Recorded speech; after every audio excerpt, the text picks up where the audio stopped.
And welcome back to the Daily Wrap. It's potluck time. This is the part of the show where we go around the table and share our favorite stories of the day. Heather and Brad, I've heard you cooked up something quite tasty this evening. We did. I think, look, and sometimes too many cooks is actually just the right thing for the broth. So we know what's going on at the University of Oklahoma. We know about the students from SAE and singing on the bus and hanging from a tree. There'll never be a blank at SAE. And it's pretty chilling stuff. But I think it also puts us right at the nexus of a really important issue, which is honoring free speech and addressing racism that's actually quite real in this country. I don't know, even though it feels good that those students were expelled, that the right thing was done. I don't know that it's appropriate for a public institution to take a position when there is no direct threat, as disgusting as what they said is. And I think actually one of the heroes of this story is the head of the Black Student Association at the University of Oklahoma. He's he's a kid, and you see him, he is amazed. He said, no, I forgive them, but I want them to come and understand why what they did is so hateful and so dangerous. And I think it would be really interesting, rather than just throwing the bogeyman out, which we always want to do, is actually address the problem head on. And actually, they have the president to do it. I've known David Boren for a long time. He's a good guy. And I actually trust the impulse here, but if this is the end of the story, I think we're going to have really done a bad deal on freedom of speech and actually long-term addressing racism. Let me ask you a question. Does the university president, Boren, and you know him, did he do those kids a favor by expelling them? Because if they stayed on campus, their lives would have been in danger, or at least maybe not lives, maybe that's a little hyperbole, but somebody would have beaten them up. I would have beaten them up. So I understand what you're saying. Then I would do it like this. Rather than saying you're gone forever, forever is a long time, I would have said, you have to leave now, right? The notion of a timeout is not just for 6-year-olds. Every tradition, political, religious, they all have it. There are times you've done something so grotesque, you have to leave the community.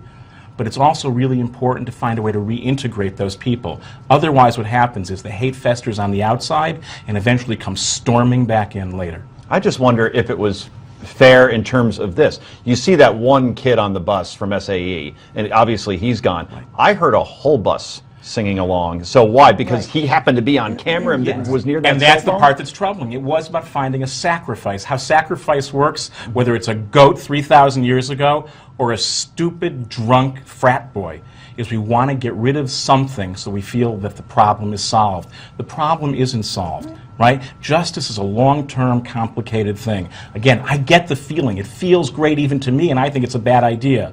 But it's really important to understand it's not that simple as getting rid of 1 or 2 stupid jerks. You guys want to chime in? Well, just on that particular issue, there's a First Amendment issue here. You know, whether we like it or not, the speech that we don't like is still protected speech. And this is a public university that is allowed to have this type of speech there. So on that issue, I think it's another important thing, that the Constitution trumps the policy at the school, and it trumps most everything.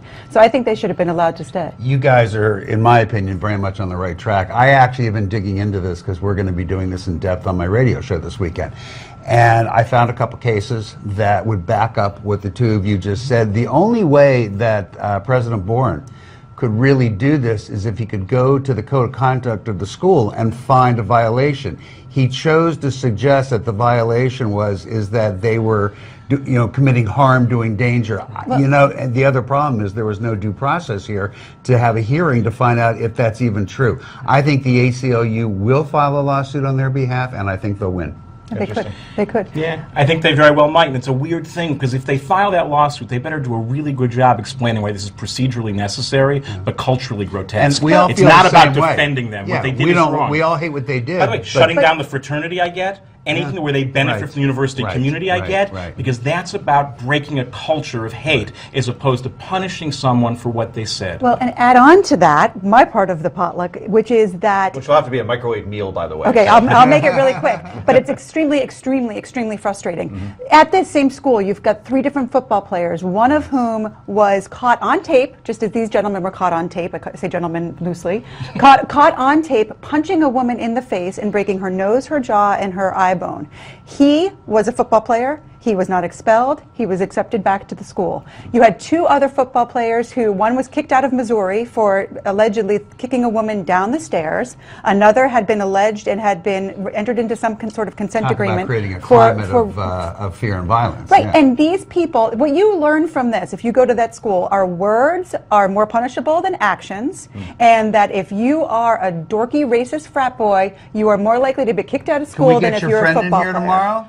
Now that we know that you're friends with Boren? Who Boren, did it? I I don't know. have I want an I don't interview. know who he wants to talk to. The one thing I will say in his defense on that one is that the football player actually it went to criminal court and he pleaded it out and he didn't throw the first punch. We're gonna have he the made an producer all anti-gay over comment you. We and want- the we woman want started an to attack interview. him. No defense of him, but it's not exactly parallel. Even though you're right, We want an interview. athletes get special treatment And women are just as important as African Americans. and a lot more hostility to them than to the African And Americans. that'll be our last word, and history is just made here on the Daily Wrap, where Rick actually is booking in the show of guests I want Boren that here will be tomorrow. on. And we'll be talking about Rick's show tomorrow night, and when we take a quick break. This is the Daily Wrap, only on Newsmax TV.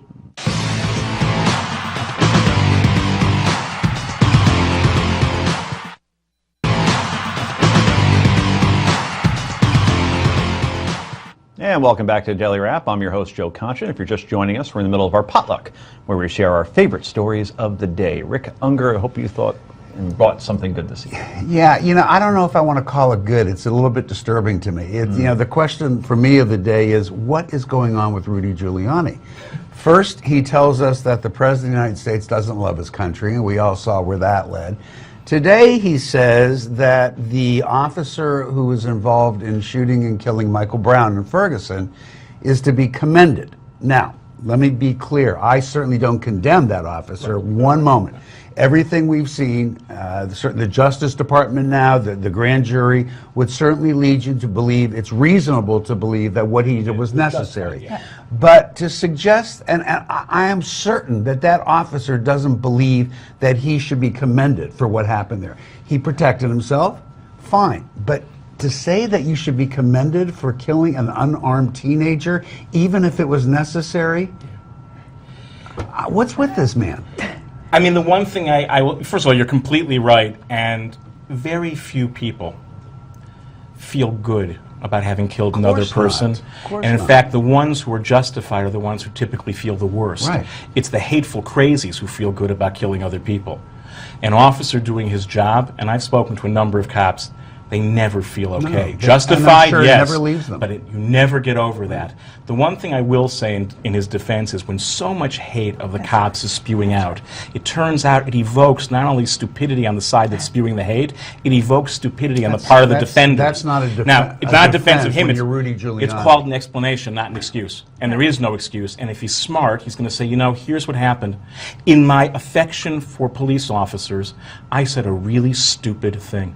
And It's he the needs to be second able to say time that. in No, it's a becoming a short period of pattern. We're time. getting more and more data points, and this guy has a problem. Yeah. I like him. I He's a read problem. today that he told that he said something about presidents should be more like Bill Cosby. And if that is true, which I'm quite sure that happened right before our show started, that he said that the God. president ought to be more like No Bill You Cosby. win. Strike three. He I'm did. out. Did he really? That's what I just read as we were Should he starting wear up the more show sweaters? today. Should I he don't know. yellow? That's what we have to look into, because especially with what's going on with Bill Cosby, for him to have said such a thing, and I read it on 2 different sites as we were walking in here today. I do think that Rudy Giuliani has gotten to a position, I don't know whether it's to play to a certain audience or to make certain points. He is saying things that are so out of the realm of reality. I don't get it. But it's getting him a lot of airtime. We're It talking is, about but him. I think if he said what you just suggested, he I- may have said, I got to tell you, this is out of control. I used to like Rudy. I didn't agree with him politically, but I liked him. He's hurting his legacy, is what he's He doing. is. That's right. Cover of Destroying Time it magazine, statement by America's mayor. statement.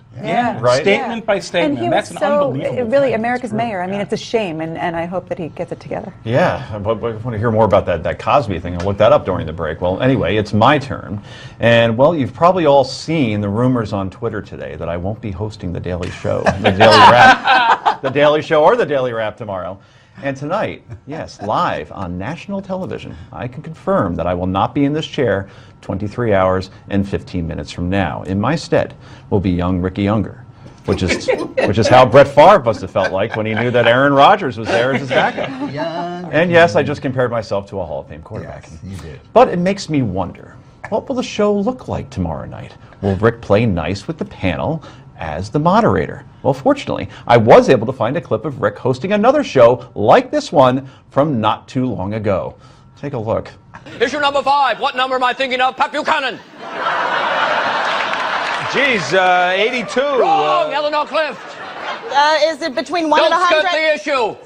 40. Wrong, Morton Tyne. 212. Wrong, Jacarino. True. Wrong. The correct answer is 134. 134. Issue number 6. What did you have for breakfast today? Eleanor. Some cantaloupe. Morton Town, USA. I had poached eggs and toast. Jack Mondo. Bacon and eggs. Patty Patty Buke Buke. I'm thinking waffles, maybe a little. Wrong. You all had Special K with banana. Rick, looks a little Where'd different you there. find that? That was. Boy, I did that so long ago. You've been on Saturday Night Live. Very impressive. Everything's on YouTube. So your hair was parted differently. But Yeah, well, it was also a lot browner, but Yeah, take care of that in the morning. very definitive with your panel. Clearly, either it's a Gotta be right or a strong. wrong. That's right. Right or wrong? And Now it's going to be now tomorrow. I'm nervous. Now I it's am gonna be nervous tomorrow. for tomorrow now. Gonna ride roughshod over, huh? Substitute teacher. Wow, Brad, are you coming back tomorrow? I or will now, not be no? back, but you're Now making he's it not really gonna. tempting. No, it's the Right. opposite. Take it Now on, you're like right? tempting me. I don't know. I wish I could be, but I can't. Another time. Interesting. Do you have any special plans for the show tomorrow? Not to put Show you on the up. spot. Show up. Yeah. 80% of life is showing up. I find when I show up, it always goes much better than if I don't. Interesting. Yeah, it's Heather, were you intimidated by that clip? A knowing little what- bit, a what- little what could bit. I'm happen? going to have to be prepared, get a good night's sleep, eat my Wheaties for breakfast, and be ready to No, go. no. Special K with banana. There you go. Wrong. Bye-bye. Already I'm wrong, Love already. that show. So anyway, yeah, that was actually obviously Dana Carvey from Saturday Night Live, only 27 years ago. Oh, so, man. but tremendous, and that's obviously the McLaughlin Group. So None of you were born. All I good watched stuff. it. Anyway, that's all the time we have for Potluck tonight. But it's yay or nay next. This is the Daily Wrap only on Newsmax TV.